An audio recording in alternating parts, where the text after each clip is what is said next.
you all please rise and join me in the pledge? I pledge allegiance to the flag of the United States of America and to the republic for which it stands, one nation, under God, indivisible, with liberty and justice for all.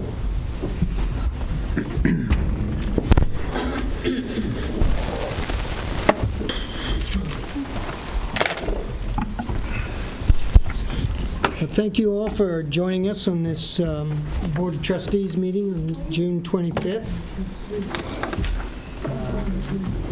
First item, as always, we have public comment, and I have a list here. Gary? Good evening. I figured I'd have the first opportunity to take a parting shot at you. Good, you're making us laugh instead of cry. Is that why you signed this first? Just quickly, all the years you've all been here. Bill, you were a guy who was just a true gentleman. Your style through the years with me, I've kind of been impressed with. You were my first mayor in 1985. It's way back when, and then coming back as a trustee. You just had this way of, hey, I got this problem. Can you go take a look at it? I really want to get it done. But if you don't think we should, it's okay. But you just had this soft style that, he wanted to do things for you. And I thought that was pretty well. Nancy, quite different. You were the strong woman. You would have your Nancyisms like, don't you think so? And shouldn't we do this? How you would talk from, flower boxes to designing garbage cans to state-of-the-art parks. I took something from that, too. And Mike, you're the quiet guy. That's why I had to give you 12 texts a day marked urgent. Because it was just like we were always running around. There's so many different things to do, and all your work in the last couple of years with all our stormwater stuff and your utilities and all the residents that I'm sure were yelling at you and yelling at me. So Never. But I just want to let you all know I take something from all of you. You've each taught me a little bit of something, and I just want to say thank you for all these years, and I appreciated working with you. Thank you, Gary.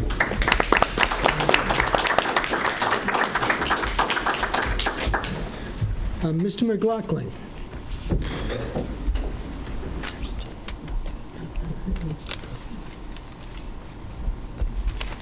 My name is Joseph McLaughlin.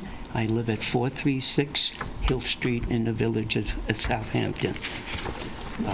Good evening, and it's nice to be here, and also to wish Michael all the happiness and fulfillment of his life's desires. During the recent June 20 Southampton village elections, 2 village employees acting as poll watchers denied my daughters Leith and Fallon their constitutional right to vote.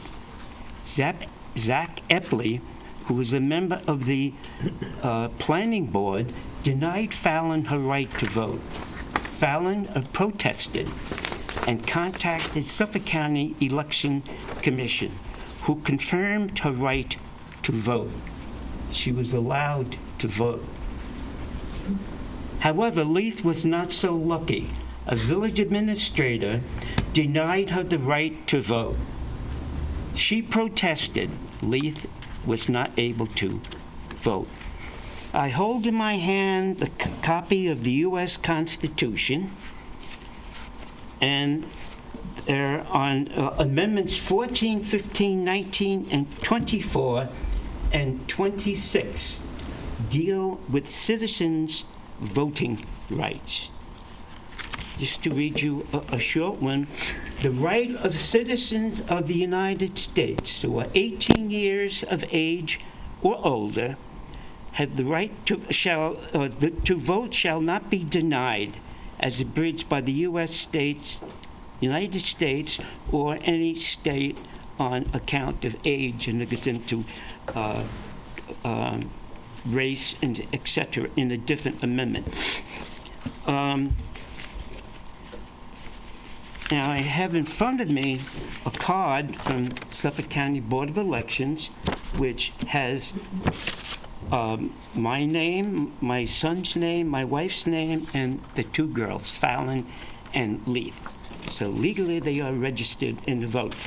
When Fallon contacted actually it was an attorney who contacted the Suffolk County voting people, they said that as far as residency is concerned, if you have a bedroom and if you have access to the building and to your room, you are entitled to vote. So that's where it stands. Neither girl owns a property in the village or in Suffolk County or even in the state, whatever. During the summer of 1962, while serving aboard the destroyer USS Davis, DD 937, in the Mediterranean Sea, a Russian submarine was discovered in the trench south of Malta.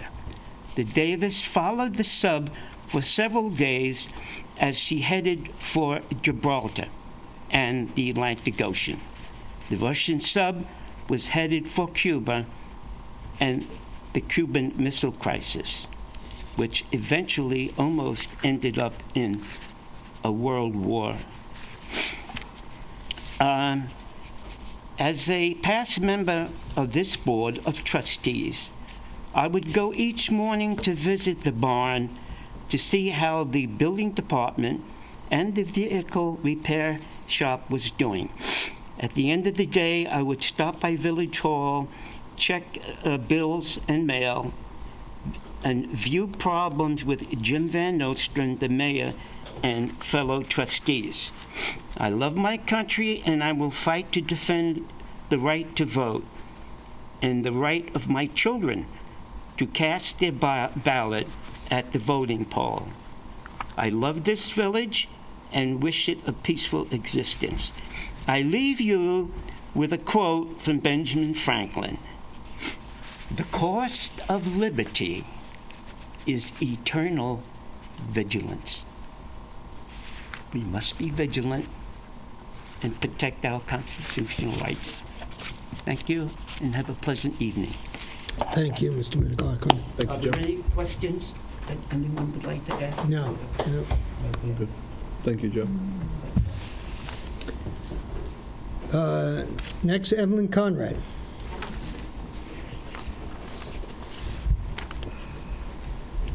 Good evening, Evelyn Conrad. There was an article, a letter to the editor in this week's Southampton Press that I simply have to answer, even though this may not be the right occasion, but I think in some ways it is. It explains why this village has lost so many historic houses and why so many year-round residences, little charming ranches and colonials have been chopped up to make room for the enormous second home McMansions. The letter to the editor was written by Bob Coburn, an architect who is a member of the ARB, and although he wrote and signed the letter, the words are, of course, very easy to track to, most likely, to Bo Robinson, who has continuously misinterpreted the law. Let me read you just what Bob Coburn has said, if I can find it. Yes, I can find it. Here we are. I can't find my glasses. The only source of power for village boards is the village code. The comprehensive plan is not part of the code and does not have the force of law. Oh, that's so glib and so wrong. New York State Village Law, Section 7722, states that every zoning code has to be based on a comprehensive plan. In our case, the comprehensive plan is written, but in some cases it isn't. However, it is sometimes just a compilation of expert opinion. But our zoning code of 2005 and the offspring of that code have been in violation of that comprehensive plan continuously. I've pointed it out to you so often, so you all know this. We all know this. It's just this one trustee once told me, it's just too much money involved, so we can't do things legally. The other law that is violated by our zoning code and all its offspring is the fact that a secra review has to be done of any zoning code before it becomes law. So we have now on paper Mr. Coburn's words, member of the ARB. Good luck. Thanks. Thank you. Thank you. Have we? Randy Johnson? Mayor, I Yes. actually put my name on the list because I wasn't sure what to do. I'm actually here to speak out about the balloon public hearing.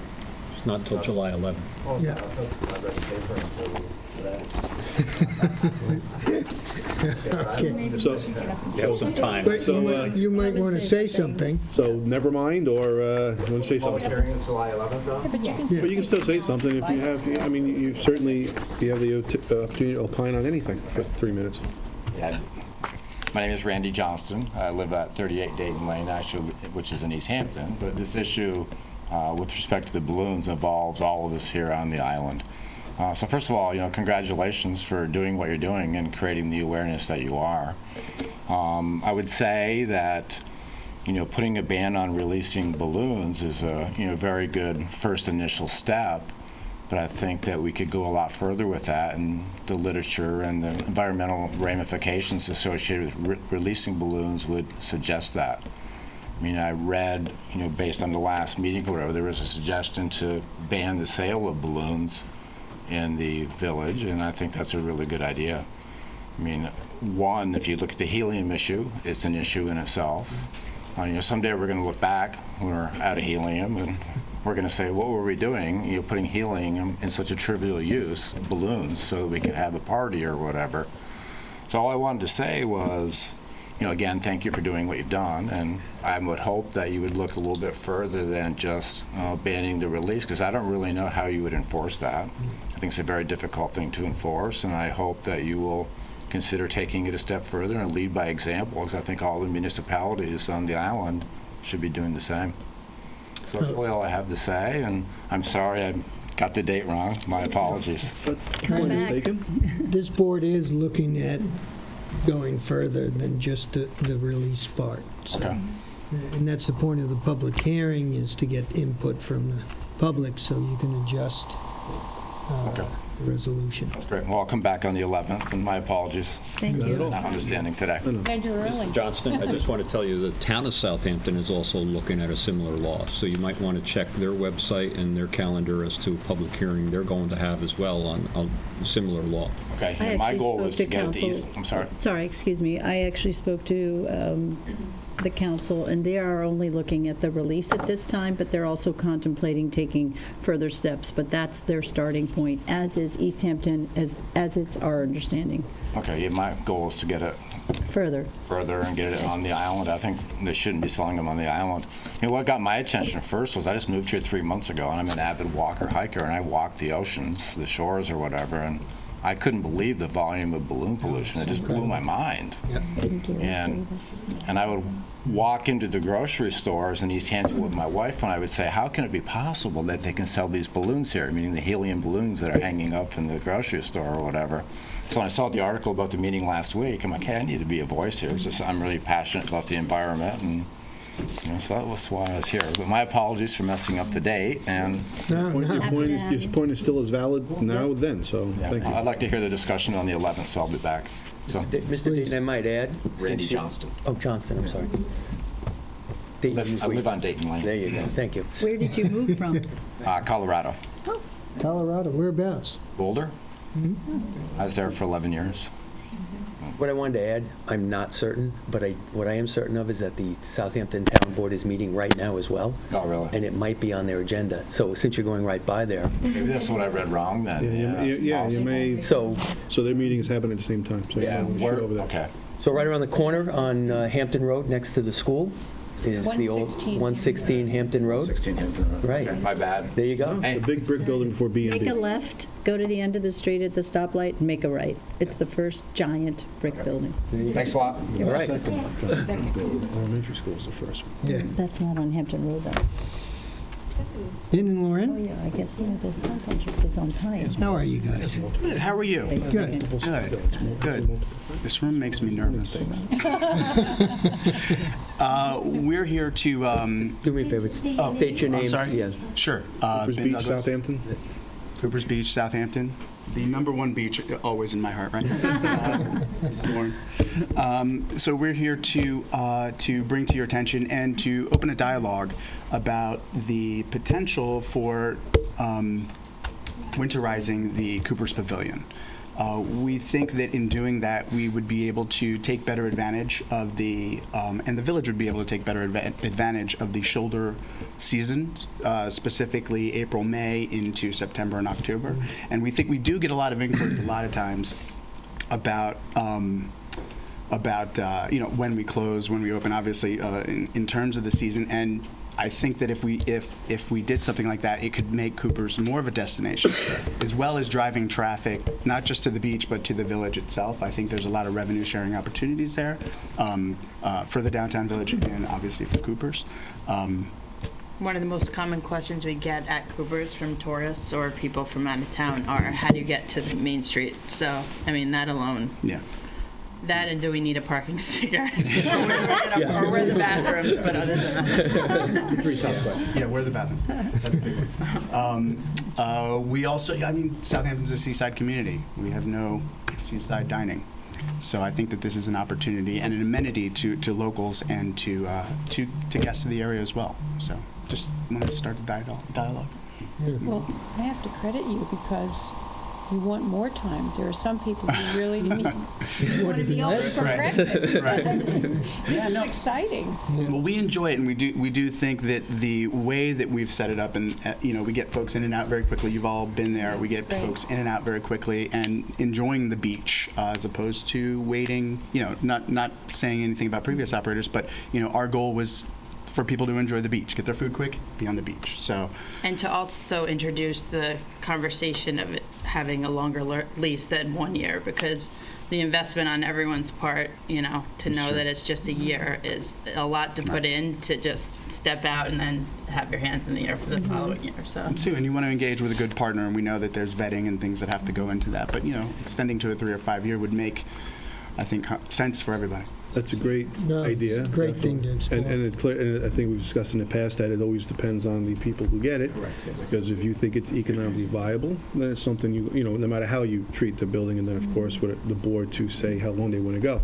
But I think you might want to take the opportunity, since you're in front of the podium and the camera, you did institute some extra hours or some extra service. That was my next point. Oh, you were going to bring that up. Okay. Sorry, didn't need to take that with So as we go into July 4th weekend, we'll start breakfast half an hour early at 8:30 a.m. But at night on Saturday and Sundays we'll stay open till 8 p.m. and on Sundays from 5 to 8 we're doing live music. Perfect. and beach barbecue. Correct, and a beach barbecue. So, and we did it at that time because as primarily for locals and guests to come out and enjoy, but parking kind of ends at that time, and folks can come out and that's a good idea. come out and not have to pay the entry fee. And the grocery stores are cleaned out Sunday evening, Yeah. so Yeah. we have it. So You look No, like that's a it. great idea.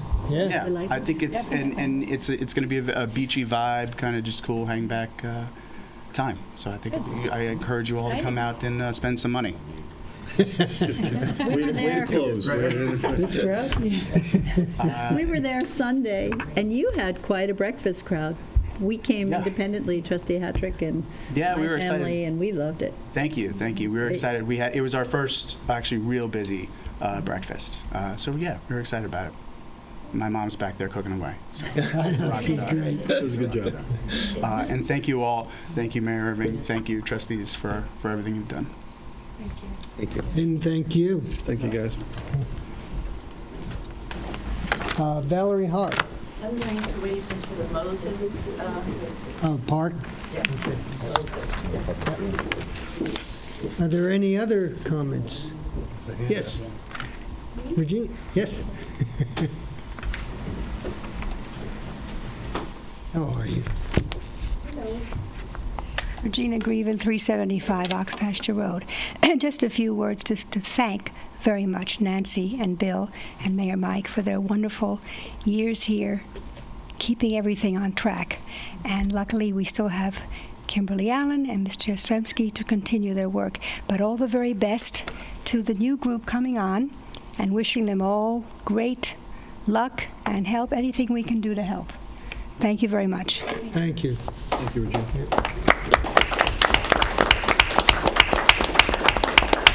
Did you sign up? Oh, Fran, I didn't, you, come on.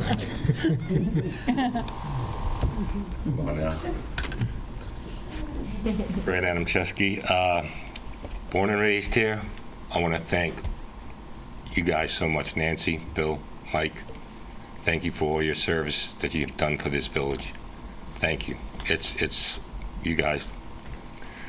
I always want to put myself up there, but sometimes it's just so hard to do with things going on what I have to deal with, but maybe someday. Someday. We'll get you up here, Fran. I think you'd be good at it, Fran. But anyway, not this time. But I just want to thank all of you for doing your service to this village, and thank you very much. That's all. You'll be missed too. Yeah, that's Well, right. I'll see you We'll have to watch always on the street television. or somewhere shopping. He's going to stop by your house. Mike, and still you know, ask you can, come down to the beach and we'll paddle out. We'll paddle out together, A yeah. couple waves, all right? Don't come here looking for me, okay? I will come looking. That's okay. That's right. He knows where you live, Bill. He'll be by your house. Yeah, I live right down the road from you, so I know where you live. Nice. I just want to say thank you all. Thank you. Thank you so you, much Fran. for your service to this village. Thank you. Thank you, Fran. Very nice.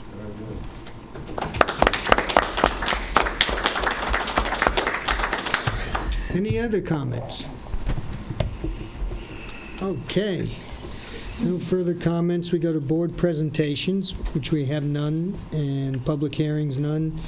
Communications to the board, none. So we have suggested resolutions. I'll entertain a motion resolved that the reading of the minutes for the public session of June 13th, 2019 be dispensed with, and that those minutes be accepted as filed by the village administrator, and that the actions taken at that meeting be and hereby are ratified and approved. Make a motion? Second? Second? All in favor? Aye. Entertain a motion resolved that the claims for the warrants dated June 25th, 2019, totaling $24,262.68, warrant number 1, general fund payables, and $597.04, warrant number 2, general fund, $36,230.82, trust fund, $4,800 capital reserve fund, and the village payroll for the period ended June 20, 2019 be audited and approved. Make the motion? Is there a second? Second? Okay.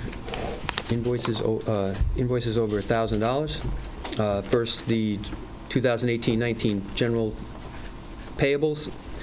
Alliance Systems Integrators, $1,750 that's service to various cameras throughout the village.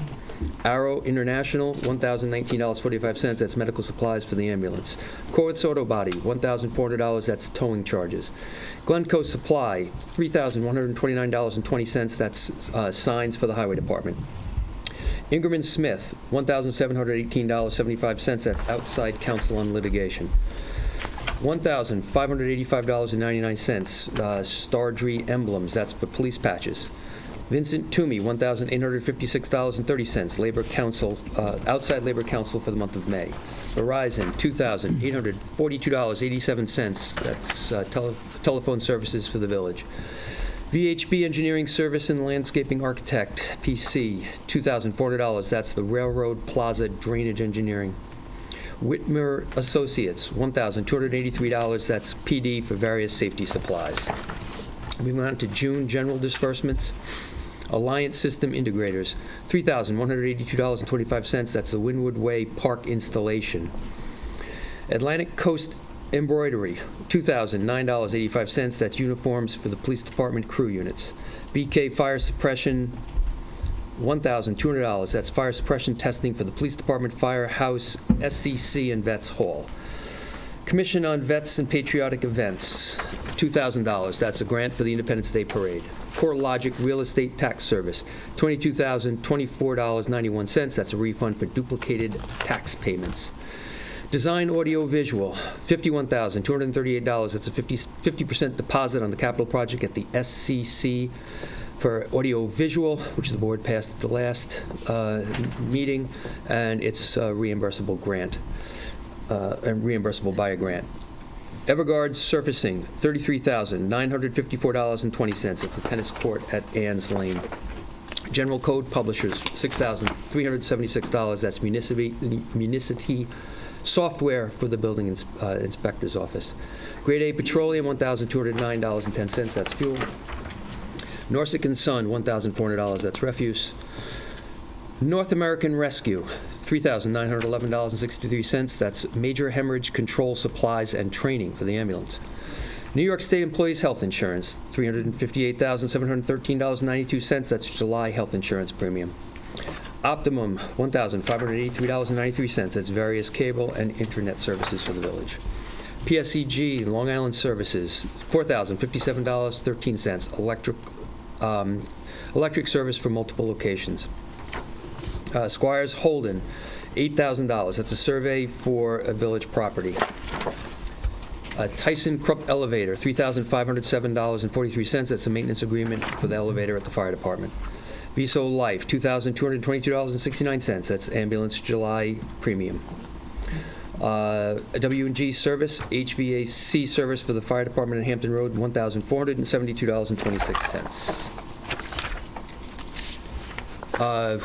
Warrant number T2, June trust disbursements. So all of these payments that I'll read off are for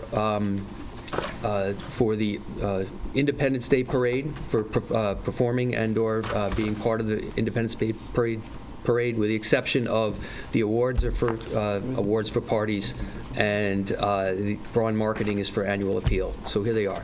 American Celtic Pipe Band, $2,200. American Patriotic Services, $1,800. Awards and Gifts, $2,363.40. Banjo Rascals, $1,275. Braun Marketing, $2,249.66.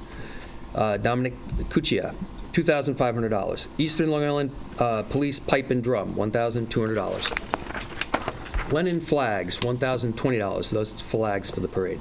Long Island Ambassadors Drum Corps, $1,500. North Shore Golf Cart, $1,000. That's golf cart rental. Saffron United Pipe Band, $1,600. You forgot Lou Saxon. I'm sorry, Lou Saxon Music, $3,000. Saffron United Pipe Band, $1,650. Sag Harbor Community Band, $1,000. Richard Siegler, $1,800. The Patriot Brass Ensemble, $2,500. And Westchester Brassman Drum, $6,000. June capital disbursements, MTech Consulting Engineers, $4,800. That's engineering on the ambulance capital project. All in favor? Aye.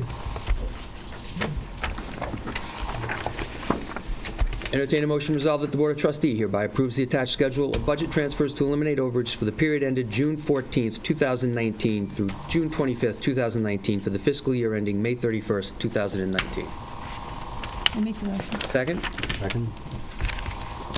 The details, transfer out, Trustees Special Projects, $2,140. Transfer in, Trustees Contractual Services, $2,140. Transfer out, Justice Court Supplies, $780. Transfer in, Justice Court Contractual Services, $780. Transfer out, Trustees Special Projects, $2,500. Transfer in, Clerk Contractual Expenses, $2,475. Transfer in, Clerk Supplies, $25. Transfer out, Fire Equipment, $4,300. Transfer in, Fire Utilities, $4,300. Street Maintenance Contractual Service, transfer out, $12,000. Street Maintenance Fuel, transfer in, $12,000. All in favor? Aye.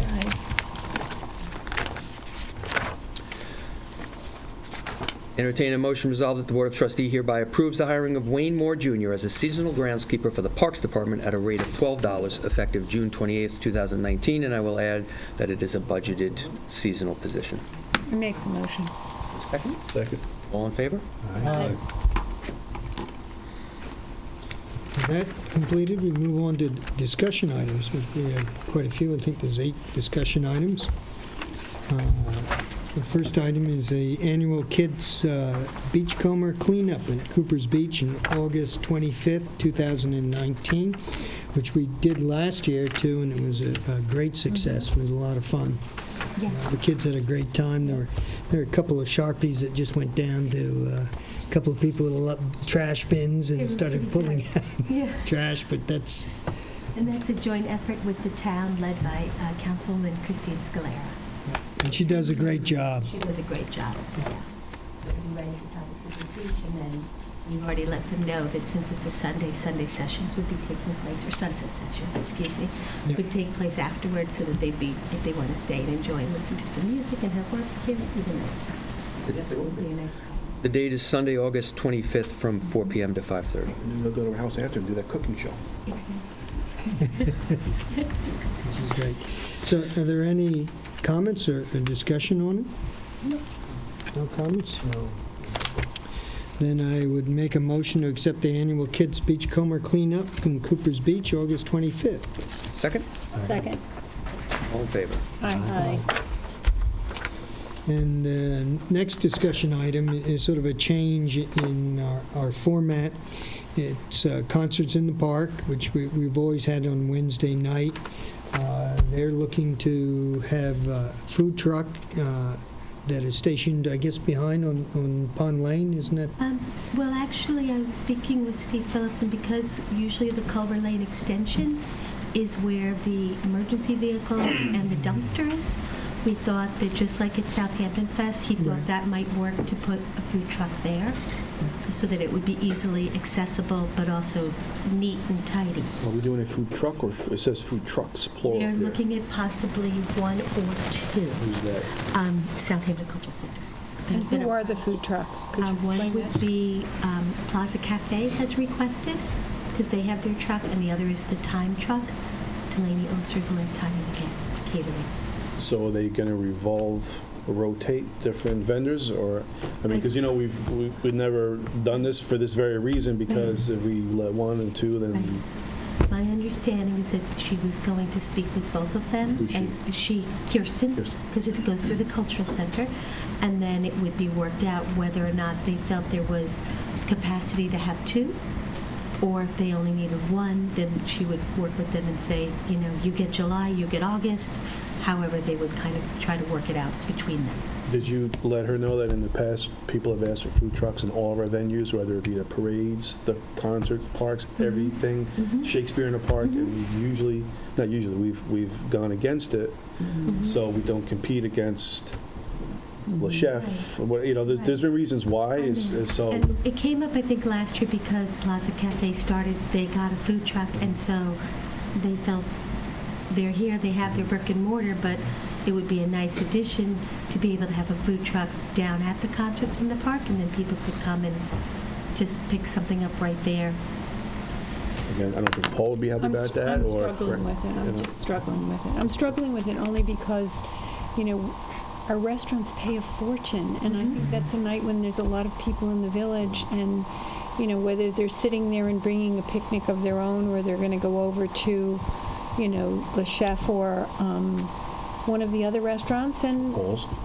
yeah, I mean, all of them. I'm struggling with it because I just sort of feel like we're giving a restaurant free reign, in a sense, because it's a food truck, when we have all these other restaurants that are paying a fortune to be where they are. That's why we structured it when we September, whatever fest, Southampton Fest is called now. That was exactly why we structured it, where it was multiple, and everybody had an opportunity to bid on that and to participate. So there was no exclusion, and there was no exclusivity, and nobody was singled out. And that's still, when I see this, I mean, quite honestly, I think it's a great idea, you know, to provide that. But that is an issue that the reason why that's never been allowed since I've been on this board and prior to anyone that's been on here is that what Nancy and I just said. I mean, I don't want to take a convenience of having a meal there for someone, but I think in the future what we should do, since we're talking about the vitality of this village business district and have been for a really long time, I think that we should reach out to all of the restaurants and see whether or not they're interested in doing something there. I mean, you know, you have Sean's Deli right around the corner. It's a perfect scenario for someone to go in there and pick up something to go to the concert. And then you have Le Chef across the street. The public house. And the public, yeah, I mean, you have everything right there. Rose, So, I mean, Gastro. the Gastro Pub is there, and Paul's. Why don't we do this then? Why don't we reach out to the local restaurants? It doesn't necessarily have to be a truck. It could be a tent and servicing from a restaurant, and see That's if what I'm there's thinking. see if there's an They could interest rotate. in rotating and I think we have to get the veterans involved too, because that's always been an issue whether they wanted to Yep. commercialize their park too. Yeah, So right. it's- there's been many reasons why this hasn't happened as of yet. yeah, we can Doesn't call mean the it can't be CBO. approached. Yep. Okay. So you want me to And, you know, it gives follow up people a with- chance to, who may not have gone to any of those restaurants and/or the deli, gives them a chance to, you know, expose themselves to people and have people, you know, try their foods, just like we've done at other events, Yeah. like Southampton Fest. I mean, And I think So- the Cultural Center is looking to try to generate some more funding on their concerts in the park with it. Yeah, I think originally it was just, I think that they had been approached and they thought it would be a nice enhancement to the event for people to can have see that, because that. food trucks definitely do Definitely kind of see create that. It would a be, fun little buzz and people like it. But certainly. but I the think obvious it goes back conflicts to that them. Yeah. we have to deal with is. you know, if we approached every single one around there, and no one wanted to do it, I'd feel differently about it. So we'll go back to Kirsten and. Yes. Okay. Good for you to do. We'll send you out, Mark. Take a survey.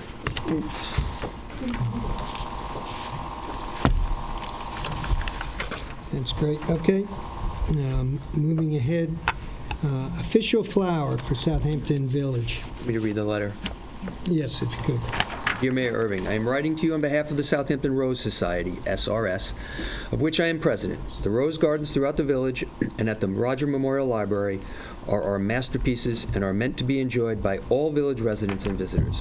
We have made some headway in educating the public that the SRS privately funds the gardens rather than relying on municipal funds. Nevertheless, more needs to be done to spread the word that SRS is not-for-profit charitable organization that is dependent upon donations. Consequently, SRS board members thought that if the powers that be appointed the rose, if the powers to be appointed the rose as the official village flower, SRS could use this as a tool to promote our mission, which is to beautify the village by creating and cultivating rose gardens. Bear in mind, too, that our goal is not only to maintain the existing rose gardens, but rather to create new ones. There are many locations in the village which could be the beneficiary of glorious roses. If the rose were to become the official village flower, the SRS could use this as leverage with the public to solicit much-needed funding to maintain and expand our gardens. I hope that you will help the SRS in our endeavor to promote our mission by granting our request to name the rose as the village flower. We thank you in advance for considering this. Don't forget to smell the splendiferous village roses when you walk by our gardens. With all best wishes, Kim White, President, Southampton Rose Society. The Rose Society has done incredible work for the village. You know, there's a lot of blank walls that they have their rose gardens going in, and the rose has become a pretty prevalent flower in the village. Rogers Library has a big rose garden. The Rose Society did the garden at the library. They did, many, many years ago, I was approached, having the beautification committee, by Dennis Sheen at the time, who was the president, and I knew him. He said, we want to get involved in some projects. And so at the time, the building that I'm in now, but I wasn't in at the time, had this horrible long wall with no windows or anything in it. And I said, you know, if we could put a sidewalk there and we could put up some arbor there, we could grow roses along there, because it gets a good amount of sun all day long. And they loved that idea. They did that. They did the Shippies Wall. They did the wall by Little Red. They did a garden by the Cultural Center. And they've maintained all of that. And so they really have focused on our community and have looked to see where they could, improve something that really was an eyesore. So, they have been terrific for our community. And Kim White and her husband have been significant in the community, and unfortunately, Kim's husband passed away, I guess, Saturday last week. So our condolences certainly go out for her, and I'd love to see that rose become part of the village.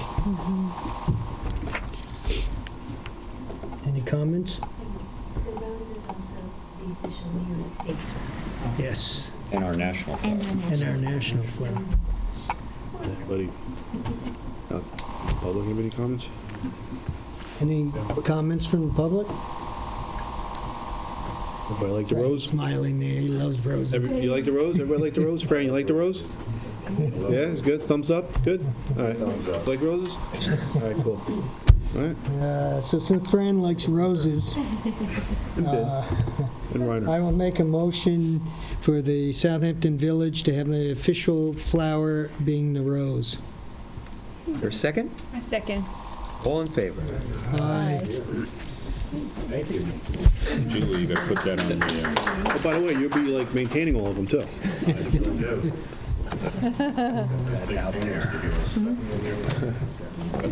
I know. Next item we have in discussion is something that I think that we should have been more cognizant of over the years in the village, and we didn't do it, is Broader Horizons summer interns, getting an intern young student here in the village to help out with a lot of the different things that we have in the office here, and I think you're going to send the individual where it was. Right. At the last meeting, we discussed it. The board said they were very positive, but what they wanted to be certain of was that it wasn't going to be a situation in which we were weighing down existing staff that already has a very full plate, and that we wanted to map out a plan as to what this intern would do. Since that meeting, I have looked around. Primarily, the intern will work out of the building department. They, as you know, have been down a part-time person for over 6 months, not quite 6 months, but over 3 months. They have a budgeted full-time position, which we are vetting candidates now. So there's a considerable amount of work. Chris Talbot said that it would, not just be some monotonous work, that the student would get exposed to many of the various things that take place in the building department, and then in talking with other departments within the village, from time to time we could pull the student to other departments so they get a taste of some other work in other departments. So on board day, they could see how a meeting comes together, or spend a day in the tax receiver's office and learn as well. A couple other notes that have been cleared up since the last time. The program, program starts on July 2nd. However, the intern is not assigned to their employer until July 8th. It runs through August 16th. It's 20 hours a week. The first week they go through, as I mentioned last time, training both on how to interview, how to keep a checkbook, how to fill out paperwork, all the various things that I think is important for our youth to learn.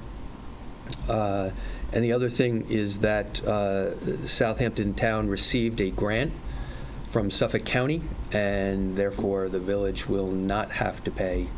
It's going to be paid for by the town through a grant from Suffolk County. So that's the other piece of news. I want to get something from the county.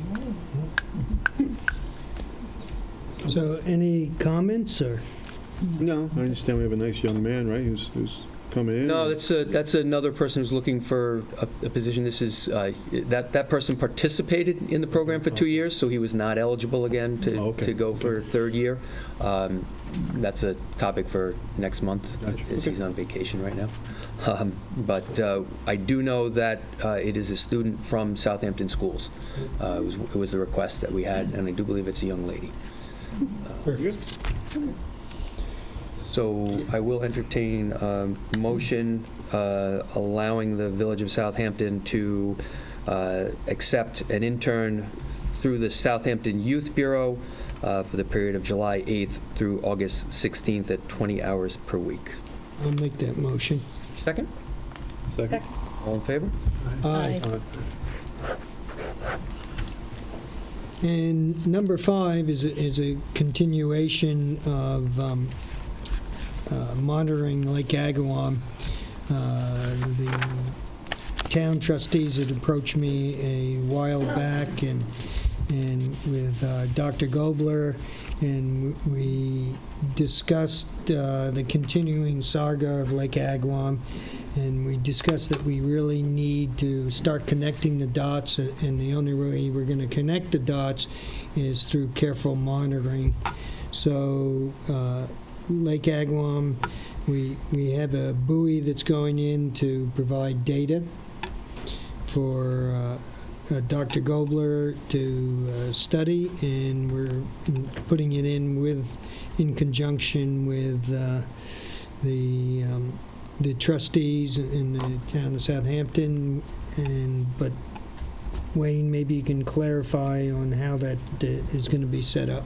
So I believe it was a meeting or two ago that you had trustee Ann Welker actually appear and do a presentation.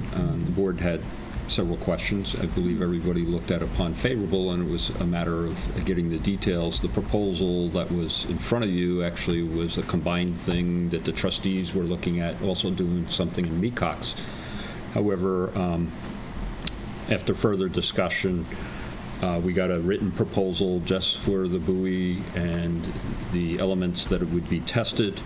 The cost is to be $10,000, which would be shared equally by the town trustees, $5,000 and $5,000 by the village. I'll monitor between June immediately. They want to get this done, and through December. And then shortly thereafter, we'll report. And what it will be is some real-time monitoring of what has happened, in particular with the algae blooms and all the factors that go into the algae blooms that have been experienced over the time. So I've been working with both the town attorney's office and Dr. Gobler, and we have an agreement whereby all three parties would sign with the costs, and you have a resolution in front of you recognizing the need for this and authorizing the village to enter this agreement with Dr. Gobler and Stony Brook University, as well as the trustees of the freeholders and the commonality of the town of Southampton, with the cost to be shared equally, and authorize the mayor to sign the agreement. The source of funding would recommend to be trustee special projects. Right. So I'll make a motion unless we have a discussion here on it. No, I it was think clear what everybody Ann discussed last time. Yeah. A resolution authorizing the mayor to sign an agreement with the town trustees and Dr. Christopher Gobler of Stony Brook University for Lake Agawam monitoring. Second? Second. All in favor? Aye. That's a really good project. You know, the intent on Lake Agawam is we have an incredible amount of data on it. This is not a new issue on Lake Agawam. It's always been that way. It's a closed system. It's simply it's a beautiful lake, but basically it's a sump. And we are trying to address the issues of it. There's been a lot of research, a lot of data, but the one thing that everybody's failed is to collect it and connect all the dots on the information we have, and that's what we're trying to do. And purpose of the monitor, purpose of all the catch basins that we've installed, and collecting the runoff. Now, what we've done is we've stopped most of the runoff on days like today. I'm sure those pipes did have some runoff coming out of them, but for the most part, we reduced that. Our next step, actually, in monitoring that lake is, and Gary over here was really the start of it. He went out and a couple of parks guys in an aluminum boat and stuck the bottom. And Julie did some research back in the 70s, and we had a dredging projects that took The 70s? place. You did that back in the 70s? Is that what you were doing back then? Yes. Yeah. She was I dredging. was 2, but I was really interested in research. You were going after, you were digging after the snapping turtles? So we're going back and taking a look at that because the bottom is so filled with sediment, and there are some areas that Gary and the gang stuck a pipe down, real simple checking, and they went down maybe 4 or 5 feet, but there's other places that it just kept going. So But the idea... There. Yes. Most people don't realize that there are some deep spots there. And the idea is to identify areas where this stuff is accumulated so that if we go forward with the dredging project, we aren't dredging the entire lake, but we're dredging the areas that have the maximum buildup. So the Nelson Pope and Voorhees, we're trying to hire to do the soundings and samplings in Lake Agawam, so we know where the areas are we've got to address, and hopefully they won't be areas of heavy metals or any contaminants, because we'll never be able to get rid of it then. So, does anybody have any questions? Just maybe Gary's, could talk about all the basins that were installed, because we did have a June 4th sampling done where no cyanobacteria was detected. Now, again, that's just a one point in time sampling in June, but that was after a lot of the work you did. Unfortunately, now with the heat and the temperature, our lake is turning green. But just, Mike covered a lot of it. But I just want to let you know our latest little bit of a background. We had 2 pending projects. One was the railroad drainage that we mentioned earlier. We applied to CPF funding for that. CPF recommended approval of that, and the town is voting on that tonight. But they've told me it's very positive. We should expect that. And then last week I did a presentation up in H. Lee Dennison building for the county, and the county called me and told me that they're going to recommend to the county board approval of that project, and that was the Gin Lane project, which not only is our standard drainage, but that is rain gardens, retention ponds, and would basically zero out that pipe at the corner of Gin Lane. Perfect. And then at the meeting Mike and I had, we had Chris Gobler on a conference, we had town trustees, we had Jennifer, our grant writer, Chick Voorhees. So we had a big group of us together, and we realized since we were controlling a lot of the water, we almost eliminated the sediments that are entering that lake. In addition to keep going on stormwater and many things, it was time to look at dredging the lake and at least get a study to see what that would cost and see what's down there. Yeah, well, the interesting thing historically, that lake was dredged in 1974, I believe it was, and they dredged at all the fallout pipes. With my shovel. And the waste material actually that's how the town trustees got the beach parking by the bathing corporation. It's because it was the bottom material, and that's where it was put to be dewatered, and then they decided to capitalize on it. It's just one more thing I'd like to mention. There is a grant available for the DEC on July 26th that Jen Messiano is willing to write for us, and that's why we're trying to approve this tonight. So there's a 10% match on that. But anyway, this wouldn't cost us the full amount. Right. Perfect. And Russ, could you explain, because it's a fairly long thing, maybe you can simplify it and explain the cost? Yeah. My understanding, the total budget on the Nelson Pope and Voorhees proposal comes to a total of $18,100.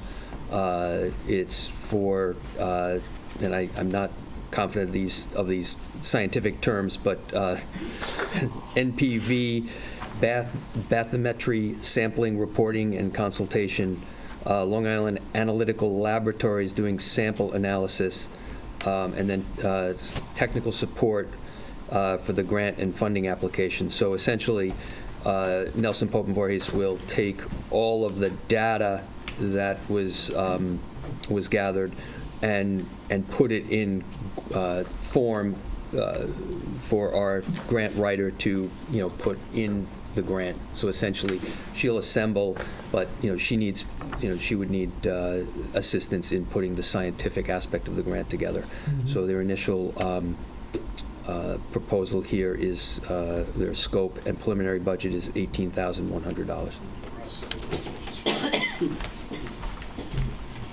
There is, I think, $5,000 or $5,400 for testing, and even though that is part of this whole project, Nelson and Pope would not be doing that, so the Nelson and Pope share would be $13,000, and then there would be an analytical charge. Right, that's the 54, right. The 18.1 is inclusive of the $5,400 to Long Island Analytical Laboratories. So just two vendors. Correct.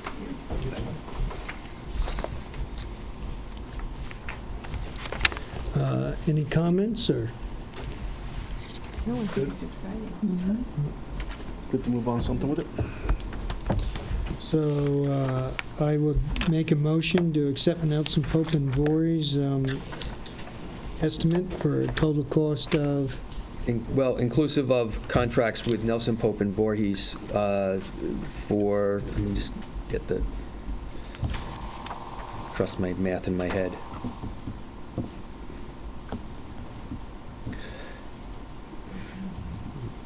Trust my calculator. For $12,700, and with Long Island Analytical Laboratories for $5,400. So the net amount being 17. The total amount equaling $18,100. And again, my recommendation would be that we would use Trustees special projects. project. Right. Yeah. So I'll make that motion. Second? Second. All in favor? Aye. And there's a potential grant piece on that, too. Yes.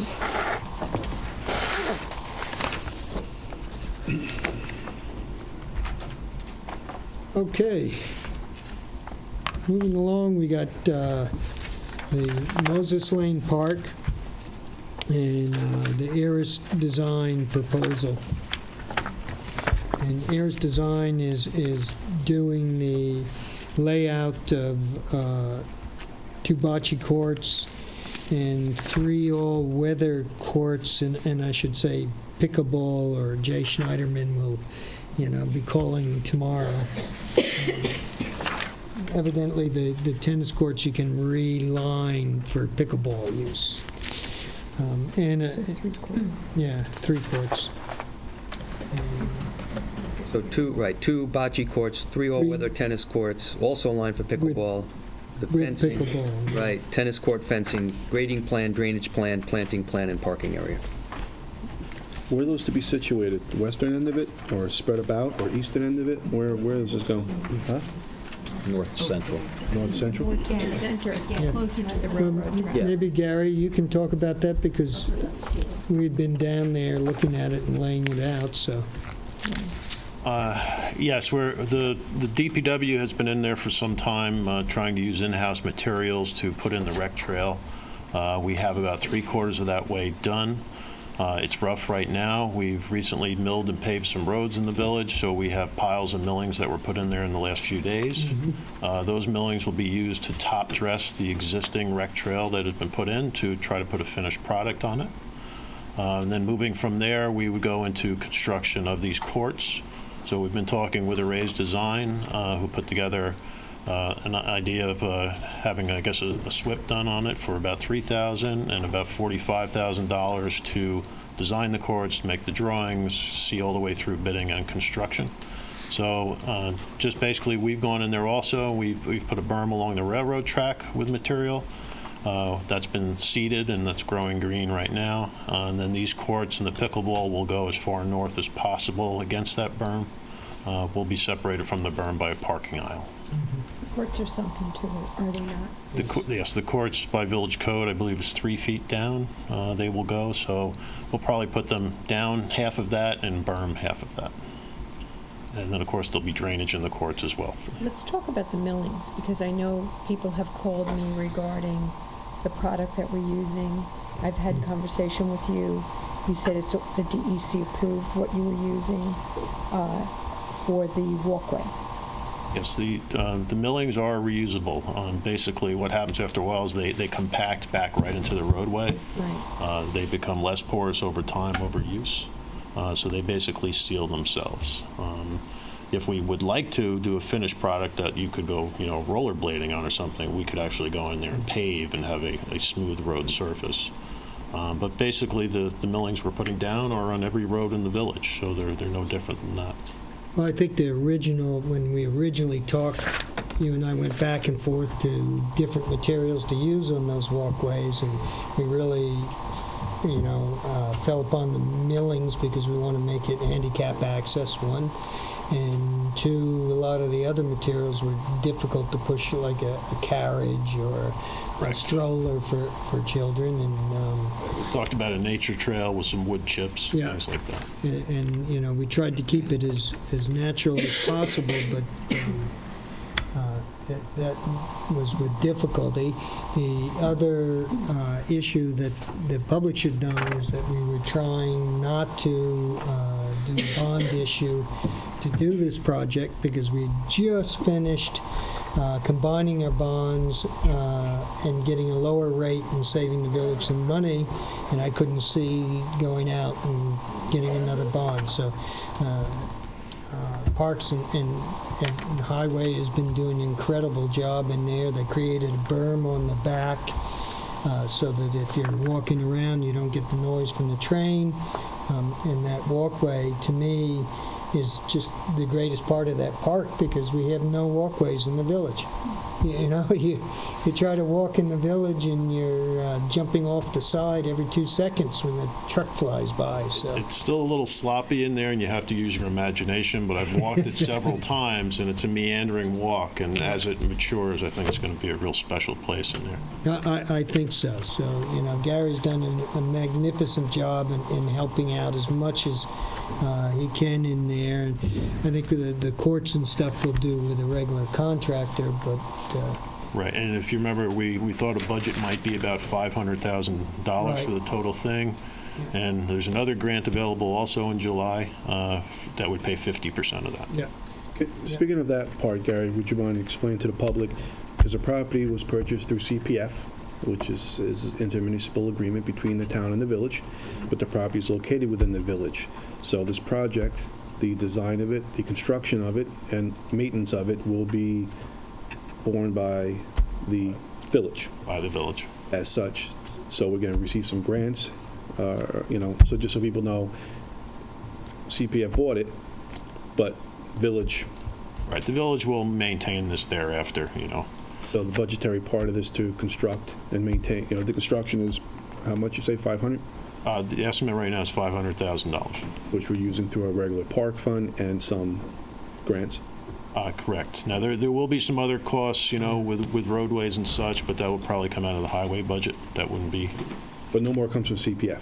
CPF's, action of that was done by merely giving money to purchase it, which we get from the village anyway. Generally, any property we get from CPF, once we have it, it's ours to do what we have to from then on. They certainly have input, but we usually bear all costs. Board might also consider, when this project's completed, whether or not we're going to have a fee structure, and it may be a different fee structure for residents versus non-residents as well. So, Can we just zoom back to this? I had two questions, and I had a particular question last week for Eris, and that was if they could analyze the sound that comes off. I recognize that the tennis courts are sunken, But pickleball apparently is a lot louder than tennis courts, and a couple people have approached me and said, how is that going to work? Charlie, can you zoom in on that? I mean, I don't know the answer to the Well, noise coming from pickleball. But when we spoke to Aris Design, they were talking about not only dropping them down, but using the material they take out to create a berm around them, and then plantings, which it really shows there. So those little dots around it Are plants. are the plants, and then the berm is in addition to that? Yes, the white. On top of the berm. Yeah, the white Okay. area is the berm area. Okay. So they'll be sunken, you won't Yeah. even see them. It's Yeah. not the seeing, it's the sound. Yeah, I that- know, but I'm assuming if they're sunken and there's plants, it will take away from any of the sound that's there. Well, that's what we asked them, that I wanted to have them come back to me on and understand that better. And they said they would conduct that research and tell us. I would have to reach out to them. I really don't know the volume that comes off of those things or the distance it's traveled. I would ask on the board's behalf if you like. And also, Chris Talbot had told us this funny story, I don't know if all of you had heard it, that there was an engineer from MIT and also worked for NASA, and apparently he did an analysis of a sunken tennis court versus not a sunken tennis court, and there was no sound difference. Oh. Yeah. So again, this is one person, not the experts, but if we could just get that question, because pickleball, to my understanding and to the residents that have approached me, is a much louder, makes a louder sound. I don't know if this is true or not. I'm just trying to get the facts. Well, you're going to really disappoint Jay Schneiderman if you don't allow pickleball, let me tell you. mine, quite honestly, but that's just me speaking. Have to ask. We could look into the project. You could do additional berm heights, further south of that if you wanted to entertain that. I think the shrub wall definitely does dampen the sound, but you could also put more shrubs. You could do it several layers thick if you like. And I just, on the record, I'm all for the public having a nice tennis court and a nice sport facility. So that's not the objection. The objection is we do have residents around that area that have approached us, and that's their concern, and I just want to make sure we understand it. Well, also, the placement of those courts is fairly far back on the property. It is. I don't think that... Which is good. There's residents on the other side of the railroad tracks, and then you'd have two berms to go through, the berms on the courts and the berm that Gary's put in along the railroad tracks. And then to the south, Fox Hollow is quite a ways away. I don't think there's one house on the corner pretty close, I think. Distance there. What is the entrance to that park enter into? What street? It's off of Moses. But isn't that entering into Fox Hollow. opposite of Fox Hollow? Yeah, it's not direct. It's not opposite. We just made it 20 offset. feet. A little offset, right? Yeah. It's offset about 30 feet. I know we have one member in the audience who lives near a tennis Yes, court. I was going to say, They want to comment. not commenting. One person, one the street. They don't make as much noise as a train. No, they No, a don't. train makes a lot of noise, but And while we would like to get this project moving, we need to at least get the direction that we're going in if we want to apply for this grant. Yeah. Yeah. No, I realize I'd like that. to move forward with it. I'd like to move forward on it, too. Any other comments, Valerie?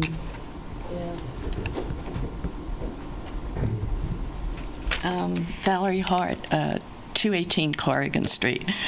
Mayor Irving, when we first met with Vince Grabinski 2 years ago, pickleball didn't even show up on the agenda. Now it's really big. And there is considerable noise with pickleball, but I just have a few things to mention. According to this, I think the driveway going into the tennis courts is presently where all the trucks are going in and out of. It's actually facing the back of Pat Corrigan's property. So it's just off Corrigan Street a few feet. So if you came out of it, you couldn't go directly down Corrigan Street. You'd go heading towards the railway. I'm trying to think, Gary. Isn't it Fox Hollow there? No, it's Corrigan. Hollow is further down the street. Yeah, Fox Hollow's in That's where the the service end, that's where the vehicles are actually entering to do the work, which is Exactly, actually, which is close. But that exactly. won't be the same entrance to the park. Yeah, and if it were, I have to say this, if the entrance were, I think, not on Corrigan, but facing on Fox Hollow, that actually affects 2 or 3 houses. If you have it at night, the lights would go back in. I think if it's, anyway.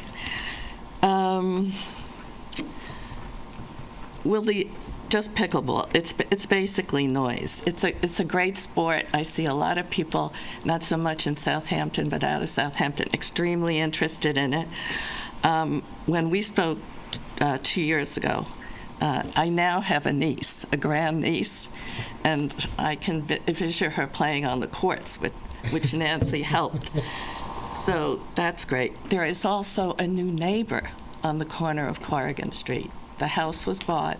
It's the eastern house just on the corner of Corrigan and Moses, and they have children, young children, and he's very excited about the park. My next door neighbor on the other side has two young children, and they're afraid to go out on the street. She doesn't want them, but they want to ride their bicycles. So she puts her car at the end of the bicycle. She was actually a teacher in Southampton School. She went to school here and inherited the house from her family. So now she's got small children, her son's small children there. So they also would be using this facility. Also in this area, there are 2 town facilities, one in Southampton Meadows, just across the railway track. And that has 1 tennis court. They have also a playground for small children. Now, that's a sunken tennis court. If you want to know how the sound carries, they only have a tennis thing in there. I don't think their patrons would be too happy with pickleball. Anyway, the facility there has 5 or 6 parking spaces, that's all. The new one, there's another new tennis court in the new Roscoe development. That also has about 5 or 6 parking spaces. And they have a basketball court. But if we're looking at smaller children, I don't think we're looking at basketball. My questions are, also the school has tennis courts. We seem to have the most tennis courts surrounding this village because the only ones I see are the private ones up in SYS. This is my basic question. Will pickleball be limited on certain days, also hours? Is it going to be available in all the tennis courts surrounding the village and in the town? Right now, SYS has pickleball courts. They're only used twice a week, and they are done in the morning. They're used in the morning. And in the summertime, they're not used at all. But they have some pickleball lessons coming up in July. Where else can the pickleball be played? And where are other tennis courts which can be utilized in the village and the town? So it's not just everyone coming to one location. CPS funds were used for this, and the agreement between Mr. Schneiderman and at that time Mayor Epley was that it would be open to all town residents and that it would be paid for in the village, and the village would take care of the management of it. Environmentally, what is the estimated usage by both the town and the village residents? Also, because of Mosey's Lane, what are the safety study in regard to going in and out? That's a key, because everyone locally might be walking down there, and there's a lot of traffic, including my niece, going down there. What would be the use of the traffic study for Moses Lane? Because we have so much traffic, and it's not going slow going down there. These are some of the questions that have come up with the new owner and also the Isaacs. The tennis courts. If they're reseated tennis courts, what would be the drainage on them? Because the water pumps are very close by. And the paved walkways, what are the benefits of the different sizes, the materials? Roscoe Development has a walkway through it, and also Southampton Meadows has a walkway that goes along the railway track and goes into the village, into the hill.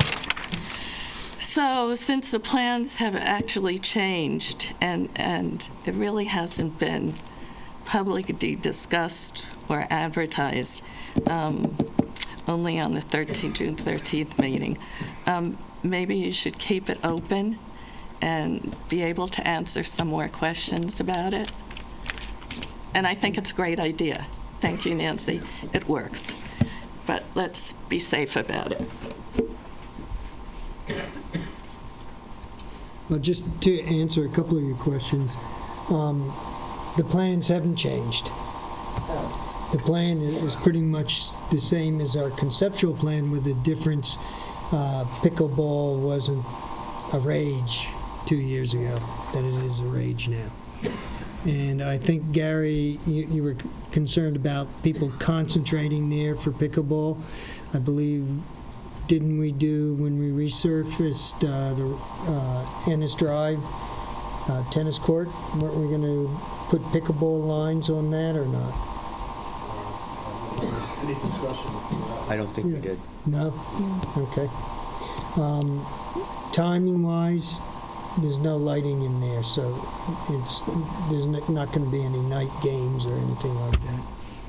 But I do think it would be my thought that if once this is up and running and pickleball players go in there and they're using it, and if it is loud, I think the neighbors, we'll hear from the neighbors, or the board will hear from the neighbors, at which point a decision will have to be made as to hours that they can play and whether they can play or not play. I mean, that would be my thinking. You know, it's tennis courts, and for each court, so there's 3 courts there, they are going to stencil on those courts 2 pickleball on each tennis court. So there's the ability to have 6 pickleball games going at the same time. I have no idea if that'll ever happen. And the other thing you should understand is that this proposal is it's not to build it, it's to have Ayers Design do a buildable design concept so that Gary can go out and get some funding and yes.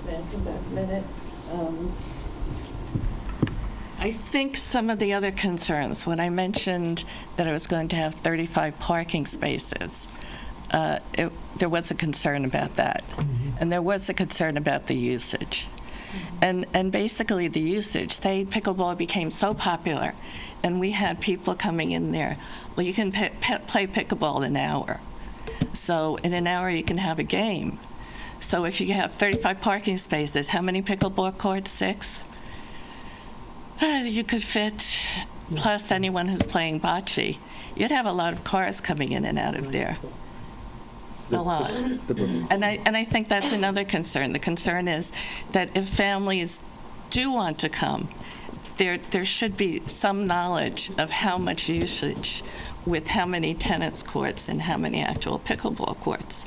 And if there are going to be availability, we know it's going to be available in the Southampton Meadows. We know it's going to probably be available across in Roscoe Development. Will it also be available in the school for anyone in that part of the village? Because it is popular. So instead of making just this one area, those are some things to think about, and especially the safety with traffic. So the design's great. Maybe you don't need 3 tennis courts, maybe you need 2, maybe you need another tennis court in another area. I don't know. The walking trails are fine. And actually, we have that walking trail over, which is the long one, that walks down straight out of the development that was put on the Mr. Benedict's development with it's right on the other side of the development with all the what are they, condos. And it's really too bad we didn't have a walkway through there connecting everything, because then you'd really have a safe ride. Because the cars are moving along in the village. And no one ever, we never thought that pickleball would be so popular.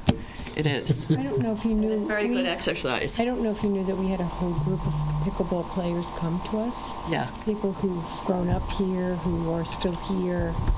You know, we all laughed. We thought Jay sent them over. We think you did. No, you probably got them if they're younger. They're younger. Well, they're not younger. Oh, older. Well, Yeah. a friend of mine has a house in the Villages. That's why I know about pickleball. Yeah. You can hear the ping all day. My side of the Middle Ages. Maybe just in the morning. So that's another thing. And it's great for all ages, Nancy. Yeah. Right. They have the middle-aged. Okay, any other comments, or? Gary, what's the timing on this for grants? Yes, Mr. McLaughlin. Joe? I just have one little comment about the project up on Moses Lane. The Moses Lane? Yeah. Yeah, Moses Lane. That, don't forget that years ago, the village had put up a lighted basketball court up by the police station. Mhm. And then there was a big problem with the kids all over the whole South Fork, especially Riverhead, would gather up at that basketball court, and there was a big problem when the village had to close it all down. Now, if the town is involved in it, could the village close it down? And who's going to police it? It's not going to be open at night. Say again? It's not going to be lit or open at night. Well, I heard a while ago about the lights and so forth. So. Now it's going to be closed down. What time does it close, Nancy, when it's dark, or do we have a time? Well, we haven't gotten that far. We haven't got, this, Some of our parks say they close at a certain time already, right? Go on to dusk usually. Yeah. this is simply to get a buildable plan. That's all it is. Thank you. Did you want to say something, Gary? I just wondered why we couldn't leave it a little more green. It seems so overbuilt. We all have a yearning for green, don't we? Well, it is. There's huge green, area there. There's a huge green area. Probably put it on again, please. And I wonder about making those walks covered. Are you covering those with asphalt or something? You know, most walks in Europe are left alone. They're left alone. They're wonderful. Right. You walk on them, and it's softer. You can't run on the sidewalks, you know, but you can on those walks. Is it really necessary to cover them? Well, it is, because that's a very muddy area, and there it's very flat. Drainage problem. So you would be, Well, You'd you know, never- by the lakes in Austria, it's also a drainage problem, but it takes care of itself. yeah, no, I don't think it would. I in just there, wish we 'cause could it's leave it a very little more natural, you know? Yeah. Evelyn, you can see how there's quite a bit of green. Well, I out see there. 3 immense tennis courts. Well, I love tennis. And bocce ball, is that also a very popular thing? It has been, yeah. Really? Okay. It could have Thanks. I been think, how by the many way, it is a huge improvement over having 16 condos on 11 acres. Right. So congratulations on that. It's well done. Sorry. Thank you, Evelyn. I have a question about Sure. the water and lugging in the back there. Come on up. Sorry. Thank you. I'm back, because I've been there since, I think, '83 when I built my house. I've always heard that, and it was just mentioned, that it's very muddy in the back of that property. I've heard that also before. That one of the reasons why the condos didn't go in, and also why probably the builder could get the 16 houses, I think that was zoned 1 acre zoning. So he would only have been able to put in approximately 10 houses. So there might have been, it's in a water catch 5 area.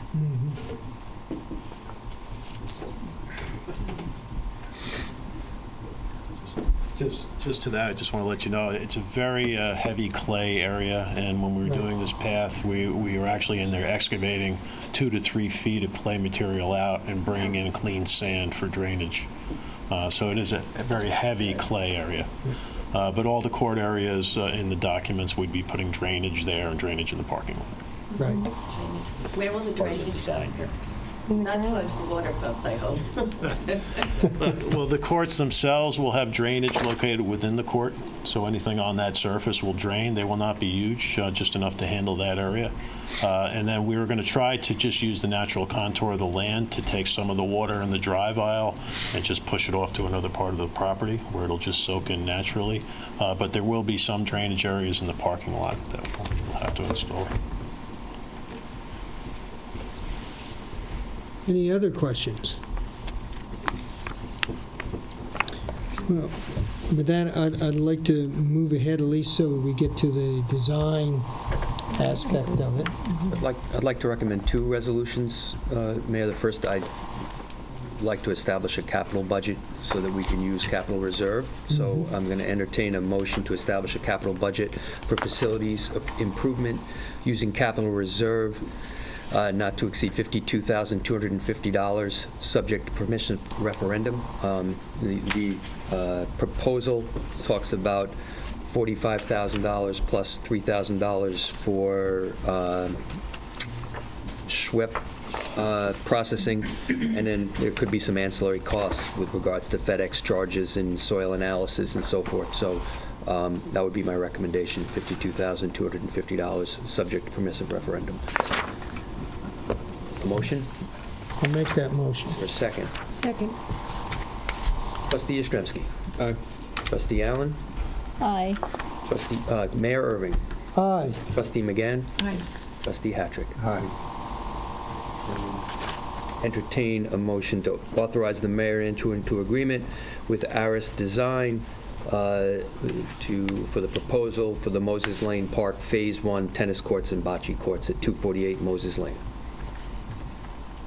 Question on that is just the sound analysis will be a part of it, or we'll get that separately, Gary? We'll get that separately. Okay. I'll make that motion. Is there a second? Second. All in favor? Aye. Did we do anything like capital monitoring? Yes. We did Yes. do that. We Yep. approved that. Okay, yeah. We can do right then. We kind of combined them. We did.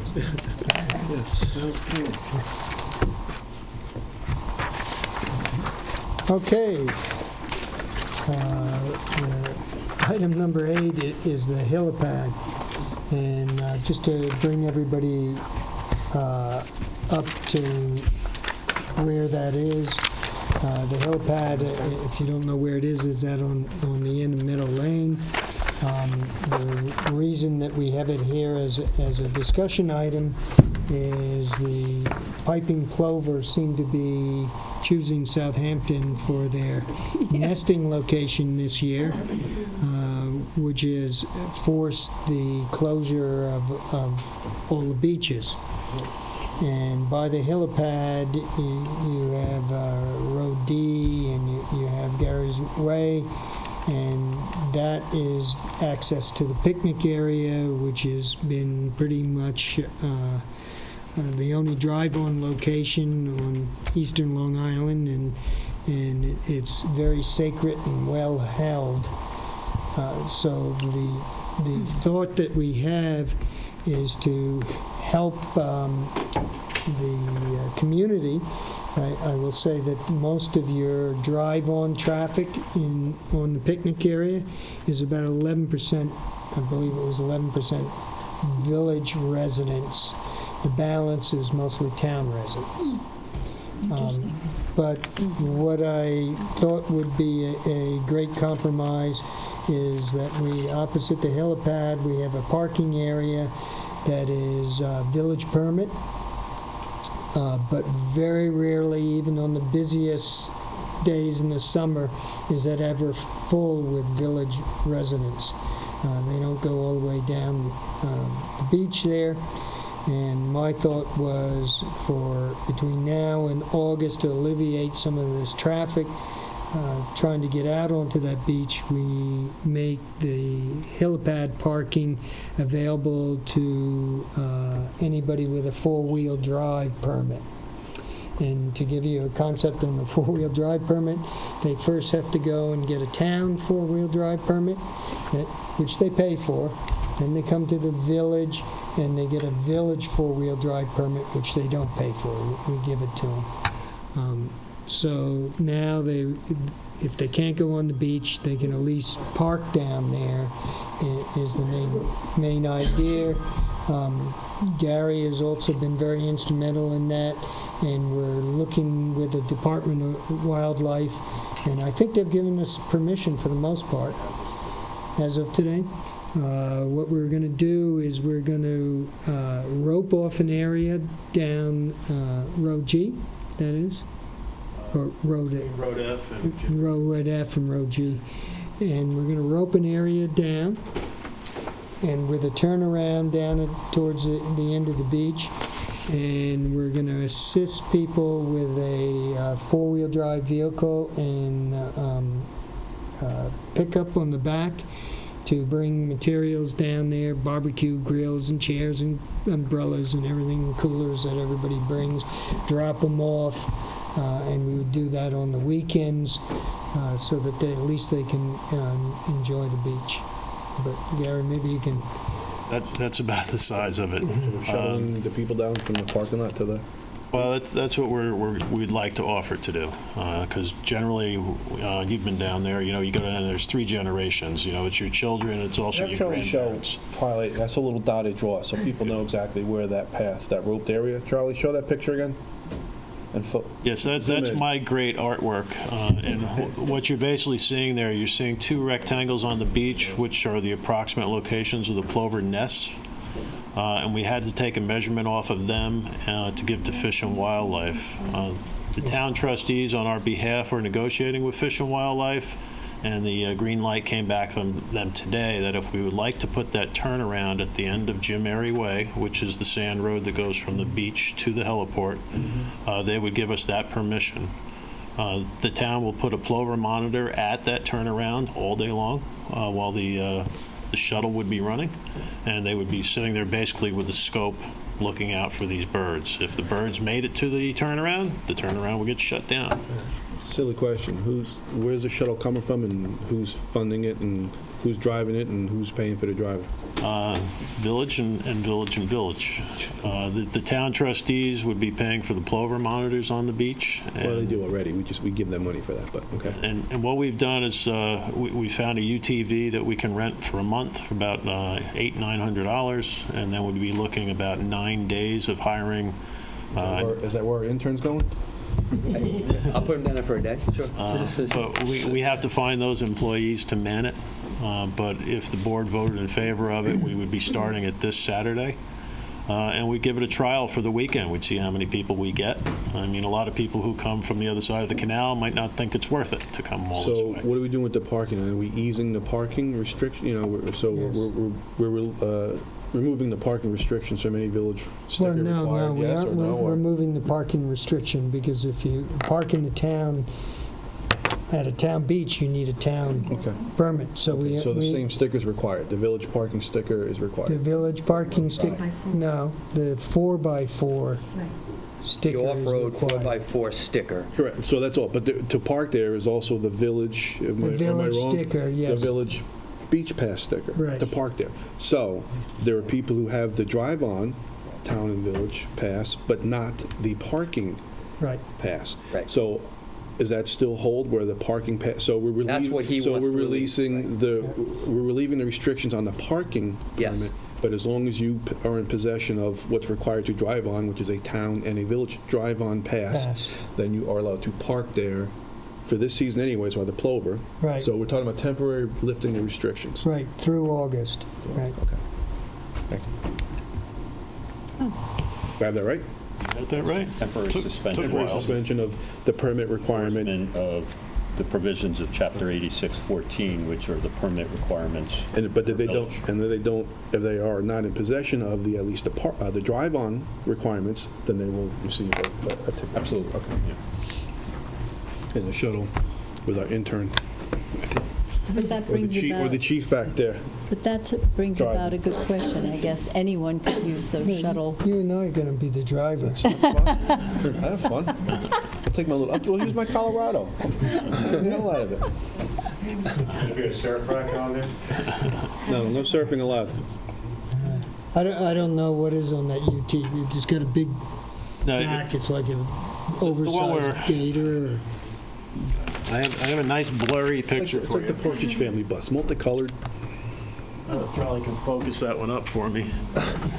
It's basically, it looks like a golf cart from a resort, but it's four-wheel drive. It holds 4 people, and it has a very short cargo in the back that would probably, hold 2 coolers and 4 beach chairs, and that's about it. No surfboards. Long day. Long day of moving people back and forth. Anyway, surfers And of walk, course, Fran. and people would, well, if they decide to forego the transportation, they still be able to walk, obviously, Certainly. on that trail. Certainly. Will they be able to walk any other part, or is it just that roped-in trail? Now, they can walk any beach road Like they want. It's where, just okay. the vehicles are not allowed on the beach. On that. And you probably all are aware the county is suffering the same Yes, fate. correct, 18 spot. So we know, just so again, make it clear, as of now, outside of this vehicle, should we go forward with this, there is no drive-on access whatsoever in the picnic area because of the plover. Correct, until the birds fledge, the chicks fledge. When does that typically happen? Be in the first week of August, hopefully. Got that, Fran? Yeah. I'm going to tell you, buddy. Gary, do you know how that You're an plover environmentalist at heart. monitor You love works? those plovers. How do they actually monitor? What do they have? Well, it's basically, they walk the entire length of our ocean beaches as well as other beaches in the town. It's usually 2 people, just sit there and walk along. They have binoculars with them. They go to the nest sites where they think they are, and they locate the chicks, document it. I had to hire 2 for a dredging project that I did in. I have no comment on what they looked But again, at, so but people I don't think it was plover. Yeah, but so people understand, it's run and mandated by the DEC. It's manned and overseen locally by the town trustees. Years ago, the town trustees approached the village board to see if we wanted to be part of that. They already had, along with the wildlife game in place. So at the time, we decided not to mess with anything that was working. So we fund. We just cut a check as our contribution to pay for We the have guys monitors. trained now. Right, well, right now, I don't believe we're funding it at all. Correct. But Oh, not this year. we did this year take 3 highway employees and then send them to the piping plover management school. All right, so the funding of that, all those monitors is all wildlife in town. I think several years ago, did we not have the plovers just slightly to the east of Cooper's Beach, and it was all fenced off? Yes? And I don't know how many chicks actually made it through that whole thing. I really don't recall. They just from year to year, so it's usually 2 to 4 eggs are in there. They have natural predators too, the fox. They do. But there's a lot of them on the beach this year. The majority of our village beaches are closed. Yeah. To vehicle traffic, excuse me. Yes, let's be Yeah. careful. Beaches are open. Beaches are open. Beaches are open. Yes. They're for Come back, Tucson. for foot traffic. All right, Fran, what's on your mind? Got a lot on my mind. All right, let's make it short, all right? Francis M. Chesky again. If you go on the Southampton Town Trustees website, you can see where all the beaches are closed for four-wheel drive. And from West Hampton to Bridgehampton, there are only 2 areas. So you can go on? And You're that's able to from the Bathing Corporation east, I think, to Old Town, and then from Flying Point to Channel Pond. That's the only 2 areas. So should we make those the new picnic areas? Is that what you're proposing? You could, I would love if you could open up another spot. Somebody did ask me to do that, by the way, so I am actually going to the trustees tomorrow and, figuring this out, trying to get some pressure relieved off the village, because, the picnic area is a big Big place to do it. big thing, big traditional. We're the only ones who allow it. And it seems like the foxes are gone that were there. That's why there's plovers there this year. Because there used to be a... Wonder where they went. I kind of know where they went, but I'm not saying did it. Box 7? I'm kind of PO'd, but yeah. Yeah. Unfortunately. They were our saving grace, but maybe that'll help us in our lawsuit against the people that have a lawsuit against us driving on the beach. So they said that people driving on the beach don't allow the plovers to nest. And this is a good example that driving on the beach does not impede the nesting of these birds. So hopefully... Scientific deduction. Figure that out. Schmott. Don't get crazy. All right, don't get crazy. But if you go on their website, you can see that all the beaches are All right, so closed. those are the only two that are what you Yeah. just said. Okay, I didn't know which ones were. Okay. The drive on, anyway. Yeah, correct. Just to put that out there. Thank you. Thank you. Thank you, Fran. So in any event, I think we don't have any legislation written on... No, but you can entertain a resolution. It would be to authorize the temporary suspension of the enforcement of the provisions of Article 4 of Chapter 86 regarding the permit parking for village residents at the Beach Road and Heliport, and to further authorize the other program that you're talking about, whatever detail you're talking about, with use of village funds to fund that project. And that it'd be mandatory that a town and village 4x4 permit or village resident permit be used. All right, so you We can don't have the want to village we don't permit. want to This won't be enforced. we Gotcha. don't want to punish someone who doesn't have a 4x4 Correct, who would but be- has a right, village. Right. But you're right, if they didn't have the other but had the village permit parking, they would be allowed. So you're right, you don't want to preclude them, you're Correct. just not enforcing. Correct. Gotcha. Good point. But you mentioned village resident parking. Is it only village resident, or No, could it be village a village beach- parking. beach village parking? Yeah, it's not just, parking. no, it's not just. Not just Correct, resident, correct. because you did say village residents. But Dune Beach is the only beach. Yes, I know that, but I thought maybe because it No. was such a small area, No, you no. were reducing that to resident. I'm not following something. So you have the town 4x4, the village 4x4. You can't access the beach today because we have the piping plover nest. So now we're offering this service to bring people to the beach without their vehicles. And the way they just come and say, I have a 4x4, we're not looking for it, and off they go. But the point about the Southampton Village parking, if you had a Southampton Village parking sticker, you could never access Picnic Beach because you never had the 4x4 sticker. But you could park there, and if You you could wanted park to, there. and if you wanted to Right. walk, Okay. we're just not going to restrict Right. and say, if you don't have the 4x4, but you have a village parking sticker, you can still park there. But they always could park there. I understand. Correct. Oh, Right. okay. Correct. That's what I didn't Yeah, get. we're not Yeah, they always affecting could. those people at Yeah, all. it was always to park Right. there, prior to all of this, to park in that parking lot, it was required to have a Something. village Right. parking. The drive-on is just an add. Got Okay, it. before I get confused, I'll make that motion. Okay. And Wayne and I will We'll work it we'll out. wordsmith that. Finalize them. Is there a second? Second. All in favor? Aye. Good segue now. Now we have comments from board members. Trustee Kremski. All right. I've been asked to do something here, so if you guys will indulge me, might as well stand up for this. Don't get my belly, Charlie. I've been appointed to say a few things here. Uh-oh. So, Uh-oh. yes, so Nancy, be Could careful. be about an hour. But very simply, because I know there's going to be many other opportunities to say things and people to say things, and so, but ceremoniously, the last meeting for 3 of our board members. So I want to make mention of that and recognize them for what they've done and, thus far. First off, I'll mention, and on behalf of myself, Trustee Allen, the rest of the people of the board, Drinking. Wow. and the public at large. I said don't get the nod. Appropriate. Thank you. But certainly on behalf of us, people, the village employees, village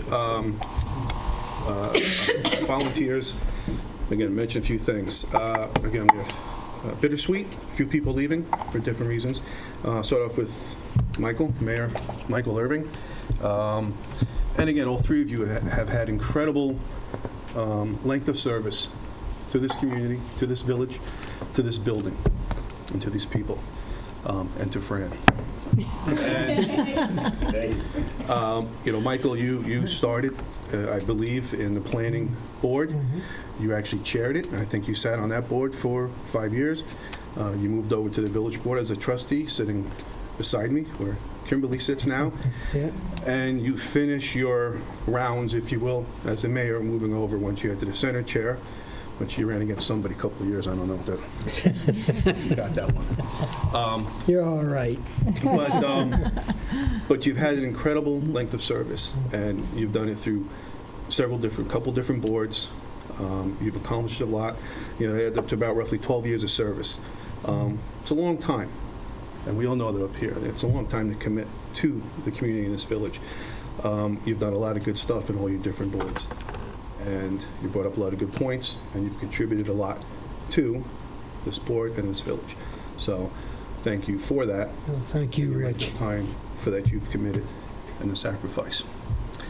Nancy, again, you will have completed. My neighbor. You will have. He lives Well, we'll down let the that one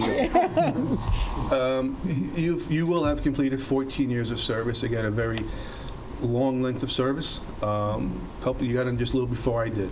And again, you have served with honor and distinction from day one. You brought a new perspective, a different perspective to the parks, the ideas of the parks, the beautification of our village. There were many things, new ideas implemented, actually much to the chagrin of some of the parks superintendents at the time, because it was such. No, it was a breath of fresh air needed at the time, and still, what we did tonight with the Rose Society. There's many things that, quite honestly, are around and flourish because of your involvement and your existence on this board. So, through the years, along with this gentleman too as well, we've agreed and disagreed, and that's what's great about how we all work together, and everything always came out in the end.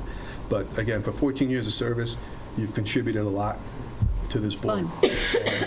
And you've enjoyed it along the way. And with some sacrifice. So, again, thank you for that. Thank you, Rich. Bill? How do we even begin? Well, clearly the longest length of service of any sitting board member. Roughly 30 years or so. You span several different boards, several different capacities, several different decades. Incapacities, too. Well, that too. That's become more evident in the later part of these service years. I can't help but thinking that you're stepping down now just to take a breather and get a rest, because I foresee you running for something again in a few years. That seems to be what you do. In that case, we'll look forward to seeing you again. But in any event, you've served in every one of your roles with distinction, honor, sincerity. You put your heart into it. You've been a great representative of the village and the people for a very, very long time. So again, I thank you for your service. We thank you for your service for as long as you've done it. And again, on behalf of the two leftover board members for the time being, myself and Kimberly, members of the audience, the village at large, our employees, and our volunteers, thank you very much. And as such, I believe Julie has procured some beverages here. If the chief of police will leave the room, so I don't know if this is legal. What is No, it's non-alcoholic. Well, I don't What is and what isn't? Oh, I want the real stuff. Okay. Of course, there is. Just a toast. This is a sparkling brute. That's you, Bill. You're a sparkling brute. Oh, boy. That's what you're supposed to do this, Gary. Well, since I've spent 2 years. Just for that, I'm going to shoot this in your direction. You got two. Yeah, do the other one, How man. to do it. Oh, yeah. Well, I got this one now. Well, you're pointing it at people. No, exactly. You can do Don't hit the TV, we'll be in big trouble.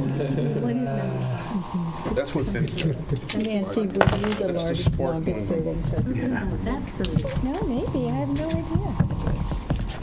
But just to add to what. No, I Rich- don't think Oh, so. and as such, Orson Munn, I think, was the longest serving. On the village board for 29 So Rich and I would like to make a motion to nominate 3 employees/officers as employees, officers of the month. Trustee Hadrick, Trustee McGann, and Mayor Irving. Thank you. I make that motion. I second that motion. All in favor? Aye. But just to make one addition, obviously, I've been here almost 2 years now, and what can I say, Nancy? I mean, you've contributed in so many ways. I mean, the parks, the community in so many different dimensions, and I think 14 years is an incredible achievement. Well, I think it's kind of fun because I remember when I first when I first was elected, I thought, oh, I'll do this for, if I'm lucky, maybe 4 years. You know, that's 2 terms. I feel like I'll be giving back to the village for 2 terms. And then it was another 2 terms, and another election, and then another 2 terms. But I've loved every minute of it, and I know that we accomplished a lot. I think the first project that we did was we put together the beautification committee back again, which I think was originally organized by Mrs. Wines. And is this non-alcoholic? Which one do you want? I want alcohol. Oh, this is the alcohol coming down. Okay, then Bill. We'll put that right by you, Rich. No, this is not. Keeping a bottle, but This is just sparkling non. I'm getting. I I'll have take 2. sparkling. Okay. But I remember the first thing that we did was the garbage cans, because at the time there were 36 garbage cans in the village of Southampton, and they didn't work because they had such huge openings that people at the end of the weekend would stuff all their garbage for the weekend in our village garbage cans. So we designed them. We worked with a company from California, and we wanted a roof that covered the opening, and we didn't want the opening that large, and they had to open on the street side so the men couldn't lift them up. They could slide the cans out. And Louise McGuinn and I worked, and the whole beautification committee worked on that. And that company still sells, and they refer to it as the Hamptons garbage can. And I'm sure it's probably been a successful can for them, because I know it was. But we did it, and actually it worked for everybody. And the opening is large enough for a liter soda bottle, but not garbage. So there was a lot of thought put into it, and we had fun with that. And we ordered 75 in the village to replace the 36 that were here at the time. So it helped with garbage throughout the village. But anyway, it was fun. It was a lot of fun. Well, And Bill, I'm sure you have lots of stories. Bill, I just want to say, I've been so fortunate to learn from you, and you are a ray of sunshine, not only in this board, but in this entire village. Meeting your daughters, your whole family this past weekend was just a delight. It's, I remember when Orson Munn asked me to go on the ZBA back in 1970, and somehow it just evolved. And the good news is I can remember at least 86% of it. Down from 88%. That's not bad numbers. A couple months ago. It sure is a great village. Although its transformation, I hope I live to see when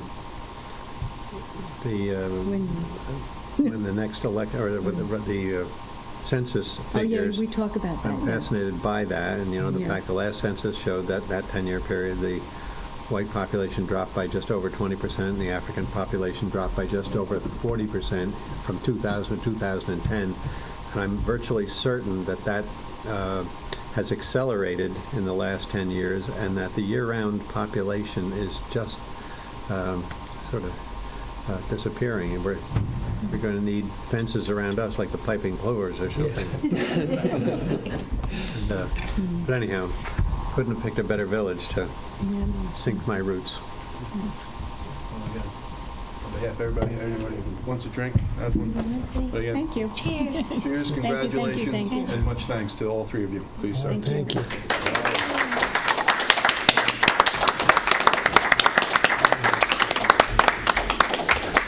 Well said. Yes, thanks, Rich. I'm going to miss your leadership, guidance, collegiality, everything. But also welcome the new board. Yep. And yes, thank you for seeing the two new members. We got two new members in the audience here. We got Jesse Warren for the mayor, and we've got Mark Parrish as a trustee.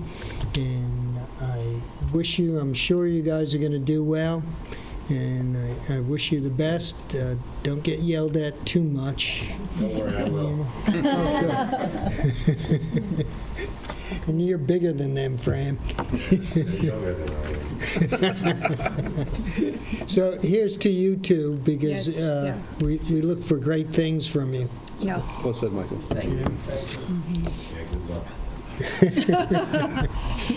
But also, to Bill Hattrick, who's put in 30-some years, and the incredible thing about Bill is there's so much in this village that we drive by and we ignore, and it was really Bill that did it. Right. And it's Dune Beach. I don't know how many of you are going out to Dune Beach, but it's a resident-only beach, which is very unusual in the village of Southampton. And it's a pretty spectacular beach with a long walkway, a lot of open space, nice sitting area on the end. It's actually a favorite spot for all the guys that run clam bakes and, dinners and stuff, because the patrons have access. There's bathrooms there, and it's a really impressive beach that none of us spend enough time at, and the neighbor next door has done some great plantings in there, so it's pretty spectacular.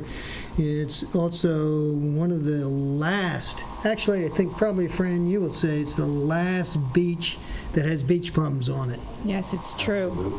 Make Yep. jam from down there. Every other, it's, and that's a change that I've seen in this village, is when they used to build a house on the beach, they kept the original foliage and dune grass, and they built the house on the beach because they liked the beach.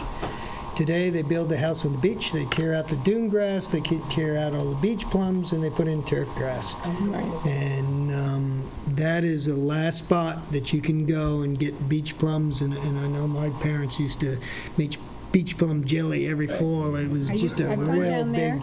big... You have good years and bad years, Right. but you have to go down searching to see if it's a good year. Yep. And when the Twin Towers were hit, I was down there like the week before picking, and I'll never ever forget, because I picked and I made a whole bunch of beach plum jelly, and then the day the stock market opened, I said, I have to go back down there again. I cannot stay home and watch this all happen. I'm down there again, picking the last of it, because by that point it was towards the end of September, and so they were a little late at that point. But what a fabulous place that is for it. It is. Yeah. And it's kept so natural in that area that it's unbelievable. And Cooper's Beach. Again, you seem to be the beach man. Yeah. Cooper's Beach was... Added the pavilion. Added the pavilion top and the boardwalk. Yeah, you wouldn't have the outside dining if it wasn't for Bill. I was smart enough not to ask for a DEC permit to do it because they would have turned us down. Put that goddamn thing in and then... Well, you never seem to like the DEC. Didn't you put a new beach in somewhere, too? Yeah, you did a little parking area without DEC. And then also, Bill, didn't you do the raising of the roadway? Right, Meadow Lane. I mean, when we were kids, we used to drive down Meadow Lane like this, around all the potholes that were filled with water, and half the time you couldn't get down. Salt water. Yeah. Salt water. Among other things, we got a letter from somebody who was going to sue us because their Mercedes had rusted out so badly from running through these puddles. There were 3 places that it would, and periodically it became impassable, so you couldn't get a police car or a fire engine or anything down there. You know, Fran, you And probably... I remember everyone said, "Oh, they'll never be able to keep a road there." And when you guys did that, it was amazing. It was so amazing that they could actually put the road in and it worked. I mean, it There were didn't wash out.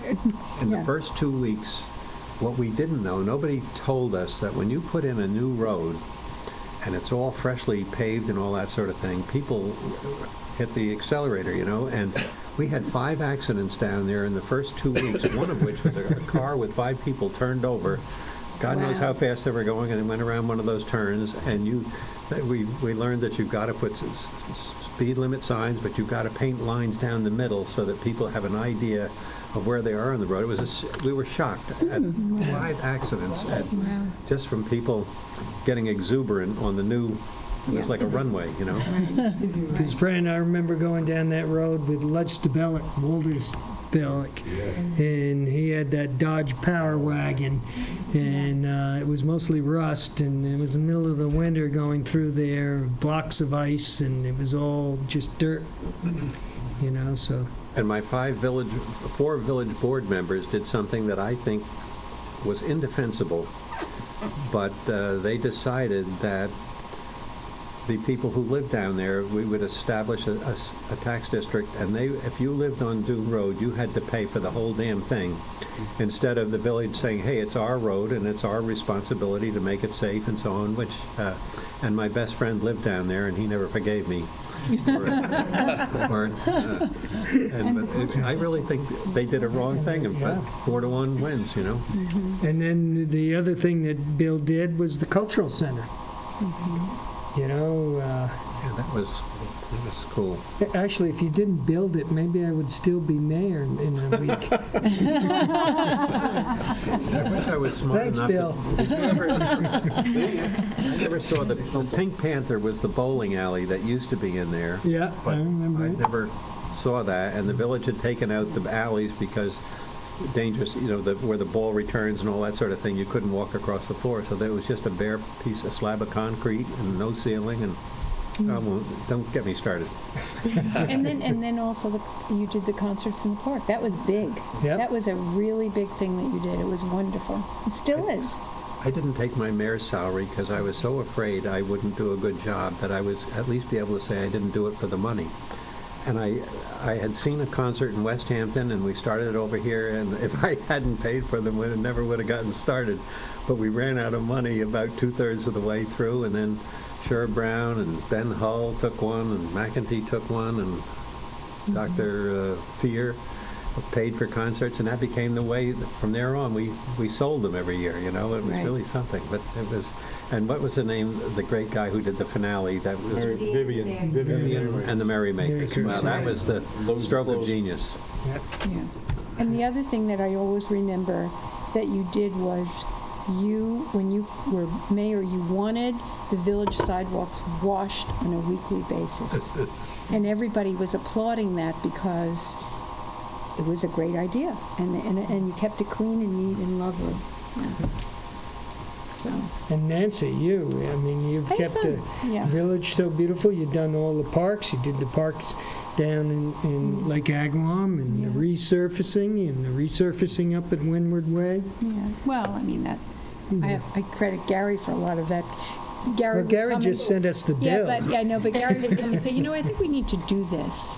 My favorite part was the park at Agawam, because that playground, they were getting ready to change out all the equipment, and And a neighbor of mine on Dale Street came to me. He was a physical therapist in New York City.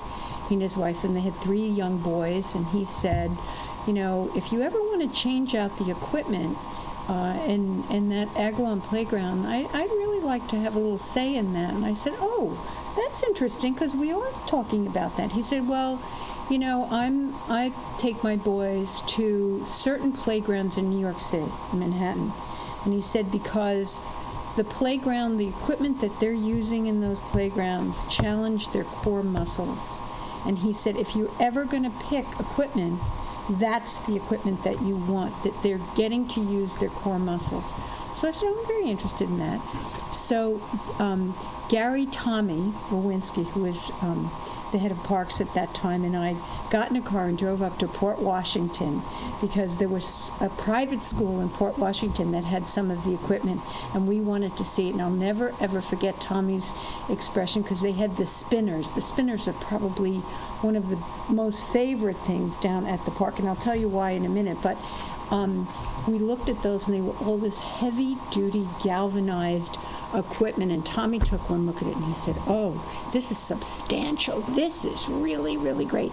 So we decided that we would look into Compen. And the funny part was we each had our book, and we each were making decisions on what equipment we wanted, and all of us picked out of the catalog what we thought would work. And when we got together, it was all the same. Like, you thought that you like this, Tommy liked this, I like this, and actually we all liked the same thing.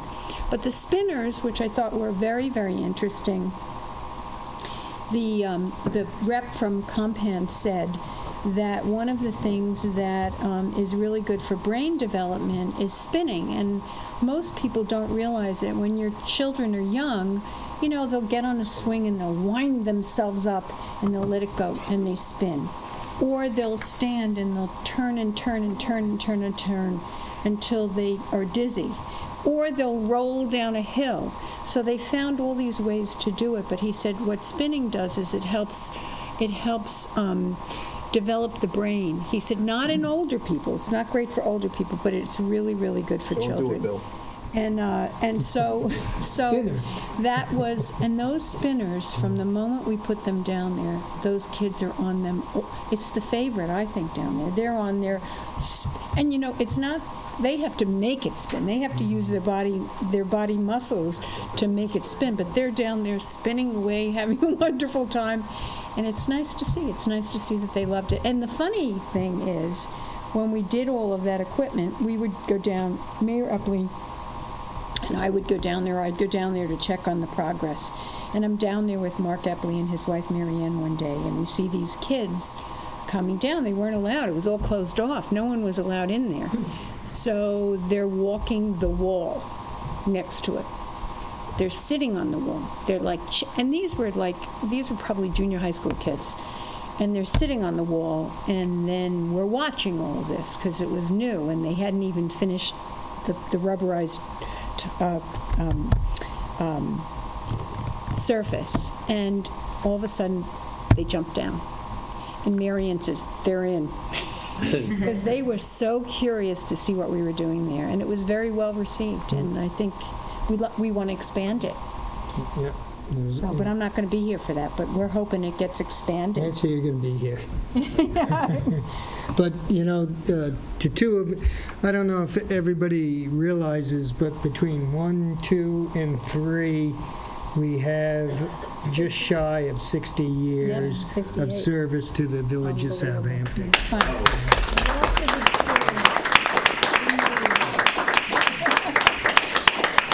But we also have 2 other absolutely spectacular trustees here. The one thing I would give advice to the new group coming in is never lose sight of our community. Yeah. Actually, if you lose sight of the community, I'm going to come after you. So just remember that. Yeah. You know, don't lose sight of the community. Keep the community together. Being up here and serving is not about you. Yeah. It's about everybody that's out there. And if you remember that on every decision you make, you'll do absolutely fantastic. And I also want to say one other thing about that. Because I always sit up here and I always think that you get a handful of people who come and who like are in your face and, you know, have different things. Sorry. Yeah, I know. But it's not just about one group of people, it's about the whole. And that's what you have to really base your decisions on. You know, if I do this for them, does that benefit the whole? And so that's the way I've always made my decisions. It's based on the whole. You can't make a decision for one group of people. If it's taking away from another group of people, you have to make a decision based on the whole. Yep, very well said, because we have divisions in our community, and you can't take one group and make a decision based on their input. You have to base it on everybody. But again, don't ever lose a community. We're very tight. We've always been tight. Yeah. You know, and our community has changed. We aren't as tight as we used to be, but the few that are left really feel for the community and feel for it in large. So don't ever lose that. Here's to you, too. Good luck. Yeah, I drank mine already. You know. Sorry. Let's get drunk. No. Stop. And with that, is there anybody else who wants to make a comment in the second part of the public comment?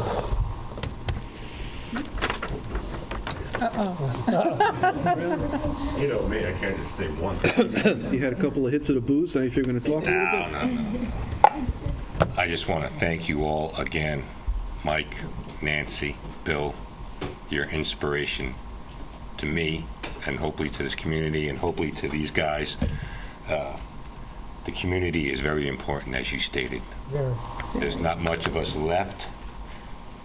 We need to come together, like you said, we need to get together. We need to come together, stay together, be together.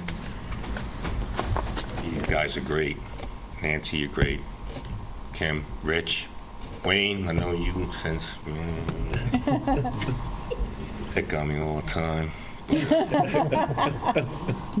just want to thank you again, Mike, Nancy, Bill, inspiration. Thank you so much for your time and your service to this village and to the community. Thank you. Thank you. Thank you again. Good night.